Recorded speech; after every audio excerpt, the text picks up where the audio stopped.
guess that they used that they had enough evidence or enough reason to shoot her that many times, and I just don't see how. Family members of a mentally ill woman shot and killed by police question the system after learning her case will never go before a grand jury. The Travis County District Attorney decided the 2 officers' use of force against Micah Jester was justified and made the choice not to present the case to a grand jury. This is a new policy Margaret Moore implemented a year ago, that she won't automatically put every officer involved shooting before that panel. The idea is to expedite the process and save taxpayer money. But Jester's family tells KXAN's Jacqueline Powell they do not agree. Tell them not to shoot her. She will put the gun away. Tell her slowly just to take away. Oh my God. It's a 911 call Victor Cantu wishes he'd never made. The first thing I said was, she has mental problems. The mother of his children, Micah Jester, was suicidal and had a BB gun. Investigators say when officers Richard Smith and Deborah Lindeman arrived, she was pointing it at them and didn't back down.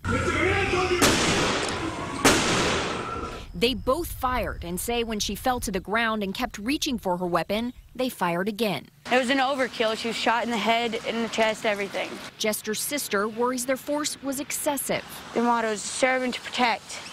That's not what they did. They killed her. I believe she would still be here if it was handled a different way. Cantu wanted the chance to testify as a witness and as the one who called 911. That's what I was hoping for, to see a trial. But the district attorney said all of the officers' shots were justified because Jester continued to threaten them with her weapon, and there was enough evidence of that to clear the officers. Still, Cantu worries about other families with loved ones suffering from mental health issues. If you're going back to your job, you're just getting away with murder right there. That's just I don't see it as right. Jacqueline Powell, KXAN News. Both of the officers who shot Jester were trained in crisis intervention to handle situations that involve mental health issues.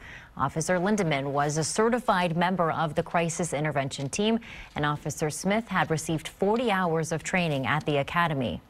Austin Police and all police departments teach officers to respond to deadly force with deadly force.